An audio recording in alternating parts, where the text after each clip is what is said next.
Hi friends, welcome to my channel. AP వాతావరణ శాఖ నుంచి వెదర్ రిపోర్ట్ అయితే వచ్చింది. ఏపీలో గురువారం రోజున ఏ జిల్లాలో వర్షాలు పడతాయని తెలుసుకుందాం. అలాగే నైరుతి రుతుపవనాలకు సంబంధించిన అప్డేట్ తెలుసుకుందాం. వీటితో పాటుగా ఏ జిల్లాల్లో వడగాలులు వీస్తాయనేది కూడా అయితే తెలుసుకుందాం. వీడియోని అయితే చివరి వరకు చూడండి. వీడియోలోని ఇన్ఫర్మేషన్ నచ్చితే ఛానల్ని సబ్స్క్రైబ్ చేసుకోండి. వీడియో యూస్ఫుల్ అనిపిస్తే కనుక మీ ఫ్రెండ్స్ అండ్ ఫ్యామిలీ మెంబర్స్కి మన వీడియోస్ని షేర్ చేసి నాకు సపోర్ట్ చేయండి. చాలామంది వీడియోస్ చూస్తున్నారు కానీ లైక్ చేయట్లేదు. మీరు ఎన్ని లైక్స్ చేస్తే నాకు అంత సపోర్టివ్ ఉంటుంది. వీడియో కూడా ఎక్కువ మందికి చేరుతుంది. దానివల్ల వీడియోలోని ఇన్ఫర్మేషన్ ఎక్కువ మందికి తెలిసే అవకాశం అయితే ఉంటుంది. ఇక లేట్ చేయకుండా టాపిక్లోకి వెళ్ళిపోదాం. ఏపీలో గురువారం రోజున భిన్న వాతావరణం అయితే నెలకొంది. ముఖ్యంగా పలు ప్రాంతాల్లో అక్కడక్కడ వర్షాలు కురుస్తాయని, అలాగే వడగాళ్ళు కూడా వీచే అవకాశం ఉన్నట్లు వాతావరణ శాఖ తెలిపింది. ఇక వివరాల్లోకి వెళ్తే ఆగ్నేయ అరేబియా సముద్రం నుండి లక్షద్వీప్, ఉత్తర కేరళ, దక్షిణ అంతర్గత కర్ణాటక మరియు ఆంధ్రప్రదేశ్ మీదుగా మధ్య బంగాళాఖాతం వరకు సగటు సముద్ర మట్టానికి 3.1 నుండి 4.5 కిలోమీటర్ల ఎత్తులో ఒక ద్రోణి విస్తరించింది. ఇక మరోవైపు చూసుకుంటే నైరుతి రుతుపవనాలు మే 26వ తేదీ నాటికి కేరళలోకి ప్రవేశించే అవకాశం ఉన్నట్లు వాతావరణ శాఖ అధికారులు అంచనా వేస్తున్నారు. ముఖ్యంగా వచ్చే 3-4 రోజుల్లో నైరుతి రుతుపవనాలు ఆగ్నేయ అరేబియా సముద్రము, కొమరిన్ ప్రాంతము, నైరుతి మరియు ఆగ్నేయ బంగాళాఖాతము, అండమాన్ సముద్రంలోని మిగిలిన భాగాలు మరియు తూర్పు మధ్య బంగాళాఖాతంలో మరికొన్ని ప్రాంతాలకు మరింత ముందుకు సాగడానికి పరిస్థితులు అనుకూలంగా ఉన్నట్లు వాతావరణ శాఖ అయితే తెలిపింది.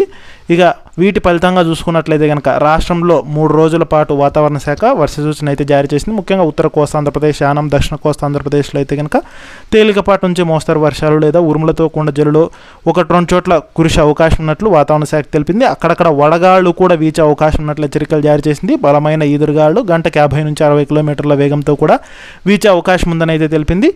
ఇక ముఖ్యంగా రాష్ట్రంలో ఎండ ఉద్రిక్తత తీవ్ర రూపం దాల్చుతోందని, ప్రజలు తగిన జాగ్రత్తలు తీసుకోవాలని ఏపీ విపత్తుల నిర్వహణ సంస్థ తెలిపింది. రానున్న 4 రోజులు తీవ్ర కొనసాగే అవకాశం ఉందని తెలిపింది. ఇక గురువారం రోజున చూసుకున్నట్లయితే పార్వతీపురమణ్యం, అల్లూరి సీతారామరాజు, పోలవరం, అనకాపల్లి, కాకినాడ, కోనసీమ, ఉమ్మడి గోదావరి జిల్లాలు, కృష్ణా, ఎన్టీఆర్, గుంటూరు, బాపట్ల, పల్నాడు, ప్రకాశం జిల్లాల్లో 45 నుంచి 47 సెంటీగ్రేడ్ల ఉష్ణోగ్రతలు నమోదవుతాయని తెలిపింది. విజయనగరం, మార్కాపురం జిల్లాల్లో 44 నుంచి 45, శ్రీకాకుళం, విశాఖపట్నం, నెల్లూరు, రాయలసీమ జిల్లాల్లో 40 నుంచి 43 డిగ్రీల ఉష్ణోగ్రతలు నమోదయ్యే అవకాశం ఉన్నట్లయితే తెలిపింది. ఇక అలాగే గురువారం రోజున 74 మండలాల్లో తీవ్ర వడగాళ్ళు, 232 మండలాల్లో వడగాళ్ళు వీచే అవకాశం ఉన్నట్లయితే తెలిపింది. సో దానికి సంబంధించి పీడిఎఫ్ని అయితే ప్రొవైడ్ చేయడం జరిగింది. సో ఆ లింక్ అనేది నేను కింద డిస్క్రిప్షన్లో అయితే ఇస్తాను. అక్కడ క్లిక్ చేయగానే సో జిల్లాలన్నీ అయితే కనుక మీకు కనిపిస్తాయి అన్నమాట. పీడిఎఫ్ అనేది అయితే ఓపెన్ అవుతుంది.